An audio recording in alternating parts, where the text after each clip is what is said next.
സാധാരണമായ ഒരു സംഭവമായിരുന്നു, കേട്ടുകേൾവി പോലുമില്ലാത്ത സംഭവമായിരുന്നു ഇന്നലെ തൃശ്ശൂരിൽ, മിനിഞ്ഞാന്ന് രാത്രി തൃശ്ശൂരിലുണ്ടായത്. TTE ട്രെയിനിൽ നിന്നും തള്ളിയിട്ട് കൊന്ന ഒരു സംഭവം കേരളം ഒരിക്കലും മറക്കില്ല. അതും വിവിധ ഭാഷാ തൊഴിലാളിയാണ് പിന്നിലെ പ്രതി.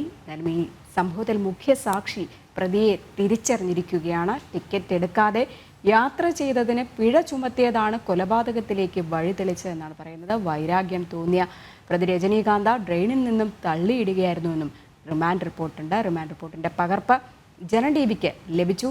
മനോജ് ഉണ്ട്. മനോജ്, അതിദാരുണമായ ഒരു സംഭവം തന്നെയായിരുന്നു TTE വിനോദിനെ ട്രെയിനിൽ നിന്നും തള്ളിയിട്ട് കൊലപ്പെടുത്തിയ കേസ്. എന്തായാലും പ്രതിയെ റിമാൻഡ് ചെയ്തിട്ടുണ്ട്. ഇപ്പോൾ റിമാൻഡ് റിപ്പോർട്ടിൻ്റെ പകർപ്പിൽ എന്തൊക്കെ കാര്യങ്ങളാണ് പറയുന്നത്? തീർച്ചയായും രജനി, വളരെ ദാരുണമായിട്ടുള്ള ഒരു സംഭവം. കേരളത്തിൽ കേട്ടുകേൾവിയില്ലാത്ത ഒരു സംഭവമായിരുന്നു. ഇത്തരത്തിൽ യാത്രക്കാരനായിരുന്ന ഒരു സംസ്ഥാന തൊഴിലാളി അവിടെ ഉദ്യോഗസ്ഥനായിരുന്ന TTE ട്രെയിനിൽ നിന്നും തള്ളിയിട്ട് കൊലപ്പെടുത്തിയതാണ്. ഇതിൽ തന്നെ റിമാൻഡ് റിപ്പോർട്ടിൽ കൃത്യമായും ടിക്കറ്റ് എടുക്കാതെ യാത്ര ചെയ്തതിന് പിഴ ചുമത്തിയതാണ് ഈ കൊലപാതകത്തിലേക്ക് വഴിതെളിച്ചതെന്ന് കൃത്യമായും തന്നെ പറയുന്നുണ്ട്. അത് തന്നെ കൊല്ലപ്പെടുത്തണമെന്നുള്ള ഉദ്ദേശത്തോടു കൂടി തന്നെയാണ് ഈ പ്രതി ട്രെയിനിൽ നിന്നും ഈ TTE വിനോദിനെ പുറത്തേക്ക് തള്ളിയിട്ടത്.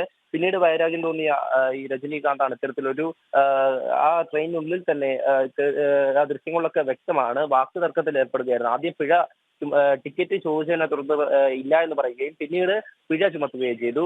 എന്നാൽ ആ സമയത്തൊക്കെ തന്നെ തർക്കത്തിൽ ഏർപ്പെടുകയായിരുന്നു. പിന്നീട് ഈ വിനോദ് ഫോണുമായി ഡോറിന് സമീപത്തേക്ക് പോയപ്പോഴാണ് പിന്നിൽ നിന്നും ഈ രജനീകാന്ത വിനോദിനെ തള്ളി പുറത്തേക്കിടുന്നത്. തൃശ്ശൂർ ഈ വെളപ്പായ ഓവർബ്രിഡ്ജിന് സമീപമുള്ള ട്രാക്കിലേക്കാണ് വിനോദ് വീണത്. പിന്നീട് അദ്ദേഹത്തിന്റെ ശരീരത്തിൽ മറ്റ് ട്രെയിൻ കയറിയതായും റിപ്പോർട്ട് ഉണ്ട്. അതോടൊപ്പം തന്നെ മുഖ്യ സാക്ഷി ഈ പ്രതിയെ തിരിച്ചറിഞ്ഞു കഴിഞ്ഞു എന്നുള്ള കാര്യം കൂടെ സൂചിപ്പിക്കുന്നുണ്ട്. എന്തായാലും ഈ പ്രതിയെക്കുറിച്ച് നേരത്തെ തന്നെ പല ദൃക്സാക്ഷികളും പറഞ്ഞിട്ടുണ്ടായിരുന്നു. ട്രെയിനിനുള്ളിൽ വെച്ച് ഇയാൾ പ്രശ്നമുണ്ടാക്കിയ കാര്യമൊക്കെ തന്നെ ഇയാൾ പിന്നിൽ നിന്നും തള്ളിയിടുകയായിരുന്നു എന്നൊക്കെ ഉള്ള കാര്യങ്ങൾ നേരത്തെ തന്നെ ഈ ദൃക്സാക്ഷികളൊക്കെ പറയുന്നുണ്ടായിരുന്നു. അത് തന്നെയാണ് റിമാൻഡ് റിപ്പോർട്ടിലും കൃത്യമായി ഈ മുഖ്യസാക്ഷി തിരിച്ചറിഞ്ഞു എന്നുള്ളത് ചൂണ്ടിക്കാണിച്ചിട്ടുണ്ട്. അതോടൊപ്പം തന്നെ കഴിഞ്ഞ ദിവസമാണ് ഈ പ്രതിയെ സ്ഥലത്തെത്തിച്ച് തെളിവെടുപ്പ് നടത്തിയത്. ഈ പ്രതിയുടെ കാലിൽ ഒരു മുറിവുണ്ട്. അതുകൊണ്ട് തന്നെ ട്രാക്കിലേക്ക് ഇറക്കാതെ ഈ സമീപത്ത് നിർത്തിയാണ് ഈ കാര്യങ്ങളൊക്കെ തന്നെ ചോദിച്ചറിഞ്ഞത്.